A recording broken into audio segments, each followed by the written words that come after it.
नमस्कार दोस्तों, आप लोग कैसे हैं? उम्मीद है कि आप लोग ठीक ही होंगे।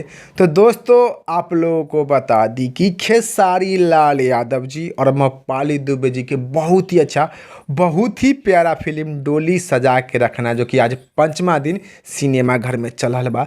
तो खेसारी लाल यादव जी के फिल्म डोली सजा के रखना, जो कि चौथा दिन कितना कमाई कैले बा सिनेमा घर में, चलिए जानते हैं इस वीडियो के माध्यम से। तो उससे पहले आप लोगों को डोली सजा के रखना फिल्म के बारे में कुछ जानकारी बता देते हैं। तो खेसारी लाल यादव जी और अम्रपाली दुबे जी की फिल्म डोली सजा के रखना, जो कि फुल्ली पारिवारिक फिल्म बा, अश्लीलता से बचकर बा। आप लोग भी जाइए अपना सिनेमा घर में और खेसारी लाल यादव जी और अम्रपाली दुबे जी के बहुत ही अच्छा, बहुत ही प्यारा फिल्म डोली सजा के रखना के देखिए और देखकर नीचे कमेंट बॉक्स में बताइए कि आप लोगों को देखने में कैसा लगा। चलिए अब जानते हैं कि खेसारी लाल यादव जी और अम्रपाली दुबे जी की बहुत ही अच्छा, बहुत ही प्यारा फिल्म डोली सजा के रखना, जो कि चौथा दिन कितना कमाई कैले बा सिनेमा घर में। तो खेसारी लाल यादव जी के फिल्म डोली सजा के रखना, जो कि चौथा दिन 8 से 9 लाख रुपया कमाई कैले बा सिनेमा घर में।